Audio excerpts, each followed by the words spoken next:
अस्सलामुअलैकुम। कैसे हैं आप सब लोग? उम्मीद है कि आप सब ठीक होंगे और अल्लाह के करम फजल से अल्हम्दुलिल्लाह मैं भी ठीक ठाक। अच्छा तो जी, आज का जो टॉपिक है वो है दमा। दमा के मरीज़ों के लिए, ठीक है। दमा के मरीज़ों के लिए मैंने स्पेशल ये वीडियो बनाई है, जैसा कि मैं आप लोगों को रज़ा की बीमारी के हवाले से लेके बात कर रही थी पहले व्लॉग्स में, कि मैं आप लोगों से एक बात सारी शेयर करूँगी ये वाली, कि रज़ा को क्या मसला हुआ है और किस तरह से हुआ है। तो उसी हवाले से आज का जो टॉपिक है हमारा वही है, तो उसी हवाले से मैं आप लोगों से बात करूँगी, क्योंकि ये मैं आप लोगों के साथ वो बातें शेयर करूँगी जो मेरे साथ हमारे साथ हो के गुजरी हैं, यानी कि हमारे साथ ये हो चुकी हैं। और दमा की मेडिसिन खाते खाते जो इंसान की ज़िंदगी पे यानी कि जिस्म पे बुरे असरात पड़ते हैं, वो कोई भी डॉक्टर आप लोगों के साथ शेयर नहीं करता। हम उन मेडिसिन को अपने जो है रूटीन में ले तो आते हैं, लेकिन उसके बहुत से साइड इफ़ेक्ट भी हैं जो कि कोई भी डॉक्टर आप लोगों के साथ शेयर नहीं करता। तो मेरे साथ यानी कि मेरे साथ या मेरे हस्बैंड, बात एक ही है, उनके साथ जो हो चुका है वो आज उनकी लाइफ के हवाले से मैं आप लोगों के साथ शेयर करूंगी, ताकि आप लोगों को भी थोड़ी सी अवेयरनेस हो जाए कि ये वाली मेडिसिन हमें खानी चाहिए या नहीं खानी चाहिए। अच्छा जी, दमा के मरीज़ों के लिए जो मेडिसिन डॉक्टर्स हमें देते हैं ना, उनके खाने के बाद क्या नुकसानात होते हैं हमारे जिस्म में, और उसके खाने के बाद जो असरात हैं बुरे, उनसे जो बीमारियां लगती हैं और उनसे जितने बड़े बड़े ऑपरेशन, मेजर ऑपरेशन करवाने पड़ सकते हैं, इस हवाले से हम आपसे आज बात करेंगे।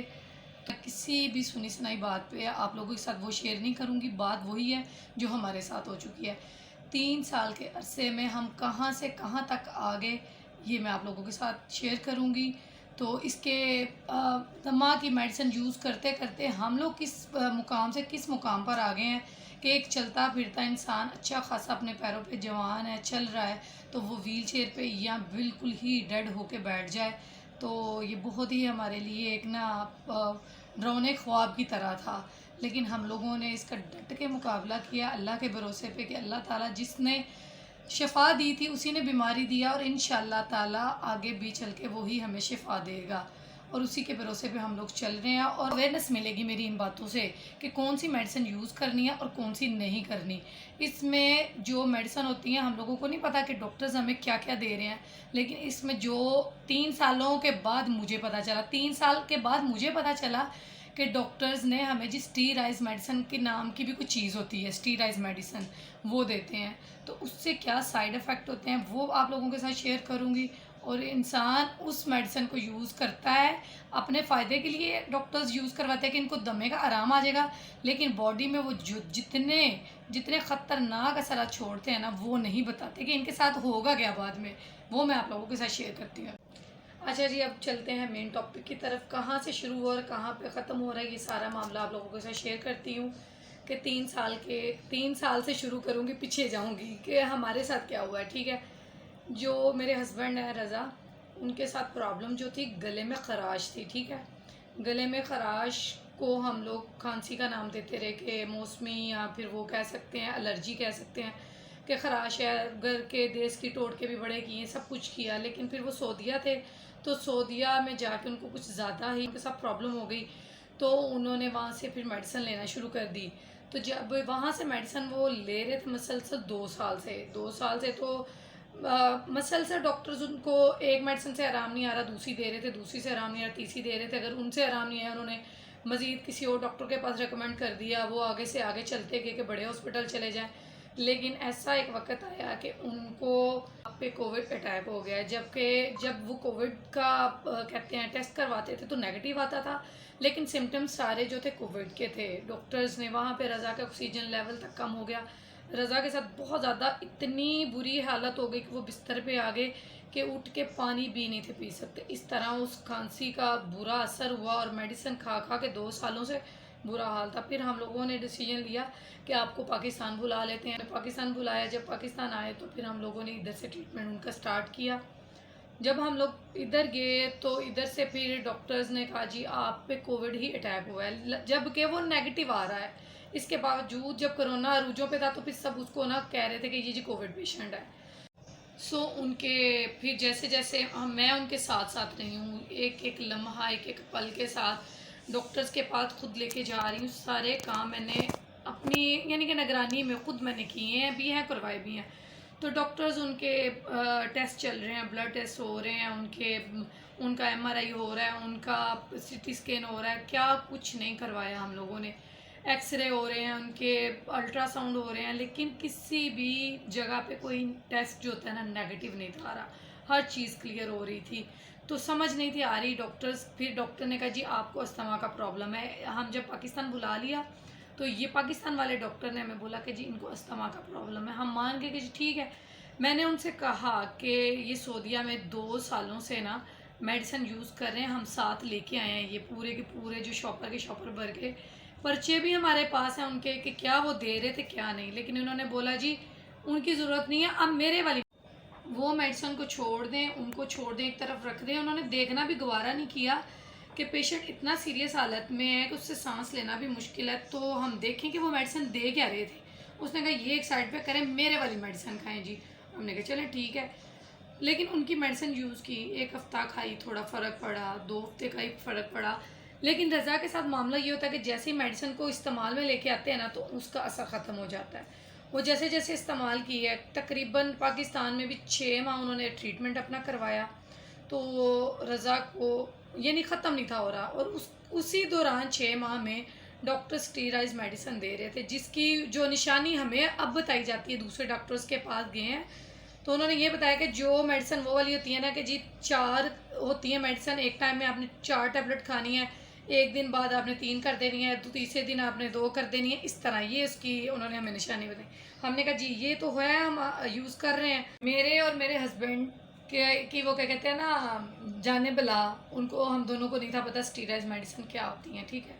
ये डॉक्टर्स ने हमें दी और अब जिनसे अब ट्रीटमेंट चल रहा है वो भी मैं आप लोगों को बताती हूँ ट्रीटमेंट क्या चल रहा है। उन्होंने हमें बताया कि डॉक्टर्स ने आपको ये दी है जिसकी वजह से आज आप अपनी टांगों से चल नहीं सकते। तो अभी चलते हैं, शॉर्टकट करते हैं थोड़ी सी बात को, क्योंकि इस तरह ना जो है वीडियो बहुत ज़्यादा लंबी हो जानी है। तो बाद में ये कर रही थी कि स्टीराइड मेडिसिन देते रहे, वो हम 6 माह चलता रहा लेकिन आराम नहीं आया। एक दिन ये आया कि रज़ा लड़खड़ाने लग पड़े। रज़ा के हाथों पे जो ये थी ना ये कपकपी तो थी, लेकिन हमें ये था कि वीकनेस है। सब ये कहते थे ये वीकनेस है, इसको खुराक की ज़रूरत है, इसको अच्छी खुराक दो, इसको अच्छी खुराक दो। ये नहीं था कि ये सिम्टम्स शो हो रहे हैं कि ये किसी और बीमारी की तरफ उनको लेके जा रहे हैं। तो बहरहाल हम लोग बड़े मुतमिन थे कि चलो सांस का तो बहाल हो गया ना, इनको आराम आ रहा है। लेकिन उसके बाद दिन ये हुआ कि रज़ा लेटे हुए थे तो मेरा जो बड़ा बेटा है ना तो उसका अपने बाबा की टांग पे चढ़ गया अचानक से ही। उनकी निकल गई चीखें कि ये क्या हो गया मेरे साथ। उस दिन उन्होंने डिसीजन लिया कि मैं डॉक्टर के पास, आर्थोपेडिक डॉक्टर के पास जाऊंगा और चेकअप करवाऊंगा। तो उससे पहले तो हम लोगों ने देसी टोटके भी बड़े किए। अगर मैं बताने लगूँ तो ये वीडियो हमारी बहुत लंबी हो जाएगी। जैसा कि कहते हैं कि जी मोरों की तकलीफ निकल आई है, ये पट्ठियां का खिंचाव आ गया, लत्ता अच्छी पट्ठे खिंचे गए ने। हाँ, हम लोग हड्डी जोड़ जो होते हैं ना मालशे, उनके पास गए, मालशें करवाई, सारा कुछ किया लेकिन नहीं आराम आ सका। तो फिर रज़ा ने आखिरकार डिसीजन लिया कि मैं आर्थोपेडिक डॉक्टर के पास जाऊँगा। फिर हम लोगों ने आर्थोपेडिक डॉक्टर के पास गए हैं। एक डॉक्टर के पास नहीं, हमने 5-6 डॉक्टर से बात की। तो सबका एक ही ओपिनियन था कि आप लोगों को स्टीराइड मेडिसिन दी गई हैं, आपने ये खाई हैं और आपके जो कूलों की हड्डियां हैं ना, जो हिप यानी कि वो उनका कूलों की जो हड्डियां हैं ना वो डेड हो चुकी हैं। तो होना क्या है, इसका ट्रीटमेंट क्या है वो मैं आपको बताती हूँ कि इनकी हिप रिप्लेसमेंट होनी है। हम लोग तो इतने खौफजदा हो गए कि ये क्या हमारे साथ हो गया है, जो कूलों की हड्डियाँ डेड कर दी हैं उन्होंने, ये कैसी मेडिसिन है। तो कहते हैं जी अस्थमा के मरीज़ों को ये लाजम देते हैं, यहाँ ये 2 लोग यूज़ करते हैं, यहाँ तो बॉडी बिल्डर्स यूज़ करते हैं अपनी बॉडी बनाने के लिए, तो यहाँ यूज़ करते हैं अस्थमा। मैं आप लोगों से अपील ये करती हूँ कि खुदारा ये वाली मेडिसिन यूज़ ना करे, चाहे वो कोई शौक में कर रहा है, चाहे वो बीमारी की सूरत में कर रहा है। अपने डॉक्टर से ये लाजम पूछें। हम लोगों को ये नॉलेज ही नहीं है कि हम डॉक्टर्स के पास जाते हैं, हम मेडिसिनों के तत्थे ले आते हैं, लेकिन ये नहीं सोचते कि उनसे पूछ ही लें भाई दे किस चीज़ की रहे हो, किस चीज़ का मतलब क्या क्या है। ये अब मुझे तो समझ आ गई है कि हमें पूछना चाहिए, इतनी अवेयरनेस हमें भी होनी चाहिए कि जो मेडिसिन हम यूज़ कर रहे हैं हमारे जिस्म में उसके कोई बुरे असरात तो नहीं हो रहे, या अच्छे हैं तो फिर ठीक चल रहा है जी, चले हमें कोई ट्रीटमेंट चल रहा है। अगर बुरे हैं तो उनका भी तो हमें पता होना चाहिए, लेकिन हमें इन चीज़ों की अवेयरनेस नहीं है, जो कि इस वीडियो में मैं चाहती हूँ कि उन लोगों को पता चले जो बिल्कुल हमारी तरह के सीधे। रज़ा को कह रहे थे कि हिप रिप्लेसमेंट होनी है लेकिन आपकी एज बहुत कम है, ज़िंदगी और मौत जो है अल्लाह ताला की तरफ से है कि कब आ जाए कब ना आए, लेकिन अभी आपकी एज कम है। अगर हम लोग हिप रिप्लेसमेंट करें तो वो 10 साल का उसका टाइम लिमिट होता है कि 10 साल बाद वो एक्सपायर हो जाती है और दोबारा हिप रिप्लेसमेंट नहीं होती। तो अभी नहीं हम लोग आप करेंगे। तो अभी आप लोगों का जो इसका शॉर्ट जो प्रोसीजर है ना वो ये है, यहाँ तो एक ड्रिलिंग था और एक था बोन बॉडी, यानी कि टांग में जो पिंडली है ना टांग की, उसी में से बोन लेके वो उसमें करनी थी, उन्होंने बोन लगानी थी, कूलों वाली जगह पे स्पोर्ट देनी थी। तो हम लोग डर गए कि फिर हम लोगों ने ना बहुत से डॉक्टर से मशवरा किया, उन्होंने कहा बोन वाला बेस्ट है लेकिन ड्रिलिंग भी चल सकता है। तो फिर हम लोगों ने जो डिसीजन लिया वो ये था कि ड्रिलिंग बेस्ट है बजाय के रज़ा की हम बोन निकलवाएं, क्योंकि हम डरे हुए थे कि ऑलरेडी उनकी हड्डियां ख़राब है, लेकिन डॉक्टर्स मुतमिन हमें शायद नहीं कर पाए। अगर वो पहले ही हमें मुतमिन कर लेते कि ये बोन्स वाली ही परफेक्ट है तो हम पहले ही वो करवाते, लेकिन हम लोगों ने पहले ड्रिलिंग करवा ली लाहौर बुर्की से जाके। तो उनको बिल्कुल भी फ़र्क नहीं, 4 माह गुजर गए लेकिन उनको कोई फ़र्क नहीं पड़ा। फिर उसके बाद हम दोबारा डॉक्टर के पास रेगुलर जा रहे थे, तो फिर हम लोगों ने उनसे पूछा क्या हल है अब इसका, कि उनको फ़र्क नहीं पड़ रहा, घर का सरबरा है वो, उसने कोई काम भी कर रहा है। तो उन्होंने बोला कि फिर आप लोगों की ये जो पहले सर्जरी हो चुकी है वो कामयाब नहीं है, तो फिर आप ये रिस्क ले लें। फिर हमने 4 माह बाद दोबारा से ये रिस्क लिया, जो आप लोगों के साथ लास्ट टाइम मैंने शेयर किए हैं पिछले 2-3 व्लॉग्स में, कि रज़ा के साथ ये प्रॉब्लम हुआ है। तो बाकी अभी एक इंसान चलता फिरता इंसान चारपाई पे आ गया, चलने फिरने से कासर हो गया। तो जी जो सेकंड सर्जरी हम लोगों ने करवाई है 4 माह बाद, अब इसका जो हमें डॉक्टर्स ने बोला कि वो 6 हफ्तों के बाद पता चलेगा, इनको अपने पैरों पे खड़ा करके देखेंगे कि क्या बनता है, लेकिन अभी हमें नहीं कन्फर्म। अल्लाह ताला से दुआ तो यही है कि अल्लाह पाक जितनी तकलीफ़ें हम लोगों ने काट चुके हैं ना, अल्लाह ताला अब इसके बाद उनको आराम दे दे, अल्लाह ताला उनको सेहत याब करे, हमारे सरों पे उनका साया सदा सलामत रखे। आमीन सुम आमीन। आप लोगों से भी ये दुआ है कि आप लोग भी प्लीज़ मेरे हस्बैंड के लिए दुआ कीजिएगा, क्योंकि हम लोग 3 साल से इस चक्करों में पड़े हुए हैं और अस्पतालों के चक्कर काट रहे हैं और समझ नहीं आ रही कि क्या चल रहा है हमारे साथ क्या नहीं। तो जितनी को मेरे पास इंफॉर्मेशन थी वो मैंने आप लोगों के साथ शेयर की है कि प्लीज़ प्लीज़ आप लोग भी ये जो वाली मेडिसिन जो मैंने आप लोगों के साथ शेयर की है, स्टीरॉयड मेडिसिन, चाहे मतलब नहीं खाएं, आप किसी भी सूरत में नहीं खाएं। अगर 100 बातों की जी एक बात है, इतनी लंबी वीडियो बनाने का मकसद सिर्फ ये है कि आप लोगों को मैं ये बताऊं कि स्टीरॉयड मेडिसिन जो होती है ना वो आपकी बोन को डेड करती हैं। इनका सबसे ज़्यादा जो असर यानी कि वो क्या कहते साइड इफ़ेक्ट होता है ना वो बोन्स पे होता है, बोन को डेड करती हैं और इंसान को चलने फिरने से महरूम करती हैं। बस ये मैंने आप लोगों को बताना था कि स्टीरॉयड मेडिसिन यूज़ ना करें, अगर करनी भी है तो वो भी डॉक्टर आपको ये नहीं कभी भी बताएंगे कि आपको ये सिम्टम्स शो हों तो अपने दूसरे डॉक्टर के पास चले जाएं, लेकिन ये ज़्यादा मकदार में यूज़ करने से आपको ख़त्म कर देती हैं। तो सो ये प्लीज़ आप लोग स्टीरॉयड मेडिसिन यूज़ कभी ना करें, मेरा जो मशवरा है कि वो कभी भी ना करें। तो जो सेकंड सर्जरी हुई है ये बहुत बड़ी हमारे लिए थी, बहुत टफ़ भी था हमारे लिए ये डिसीजन लेना।